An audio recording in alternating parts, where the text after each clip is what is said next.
of internet teaching is retention. This, of course, is the emphasis right now being placed on all levels of the university. How do we retain students? Face-to-face classes, internet classes.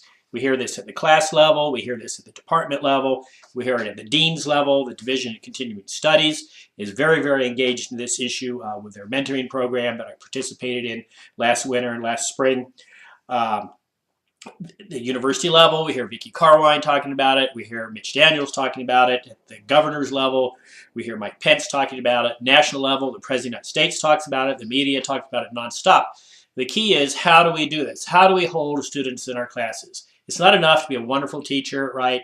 It's not enough to have wonderful textbooks. We have to do something extra special to keep the students there, all right, to keep them physically engaged in the classroom. Now with Blackboard, this is very simple, all right? This is very easy. It takes some time, just like good teaching takes some time, all right? But I don't want to sing the praises of Blackboard too much, but I do want to show and tell you that I use Blackboard a lot, and I try to use it very, very effectively. And if I were teaching face-to-face, I'd do all this the same way still. I'd be using Blackboard just like this.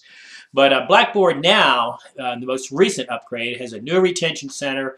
I'll show you a little bit about it when you look below in this same element of the Prezi.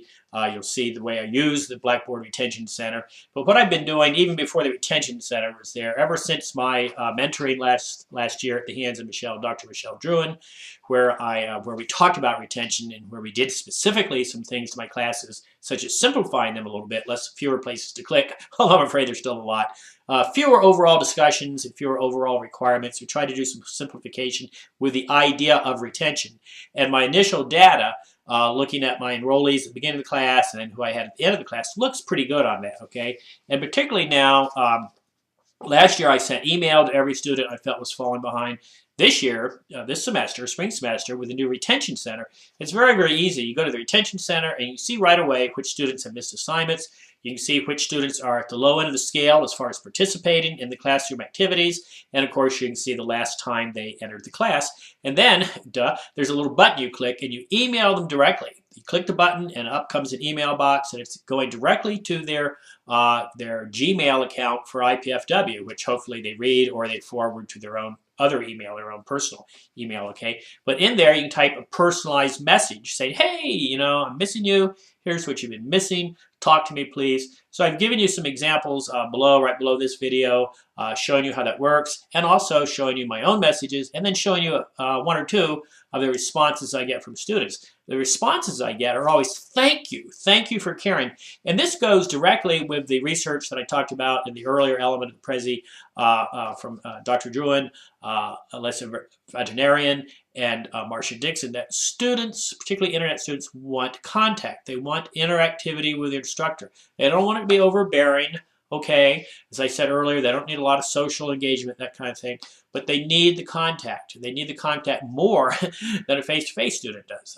And so the one way to do this is through the retention center. The really good students, they don't need all that stuff, okay? But your average student, the goal here always is to take an average student, turn them into an A student, and the goal is to take a poor student and turn them into an average student, all right? So by contacting the students, using the retention center, this works. And it's a little time consuming, but it's nowhere time consuming than having a student at the last minute of the class say, hey, I've fallen behind, what do I do? Okay, so by being proactive, by using Blackboard's best features, and this retention center is very, very simple, by getting a hold of the students every week, you can really keep up with the students, and the response is good. They like this, okay? I do this very heavily the first 4 weeks of class. Every Wednesday, I sit down and go through the retention center and say, hey, I see you had not been in the class for 5 days. It means you've missed these assignments. You've missed these announcements. I specify which they missed. I point out that they should be treating this just like a face-to-face class, okay? Monday, Wednesday, Friday, or Tuesday, Thursday, where they get in early and often. They get in early in the week. They hear all the kind of the administrative stuff, all right? And then they move on and make a plan for the rest of the week. If they're not there, if they're not entering Blackboard, they're not succeeding. They're not getting the work done, all right? So that's my thoughts on retention. I consider it important. I consider that I'm paid to teach 22 students. They're paying me. I want 22 students to complete my class. They don't all need A's, okay, but they need to complete it. I think that's very, very important. And retention it makes the students feel good too. It makes them feel that they're meeting their goals, and of course, this interactivity, this contact with the instructor. So I hope you've enjoyed this little commentary, that you look at the examples I've given here, and then you'll go on to the next element of Prezi. Thank you.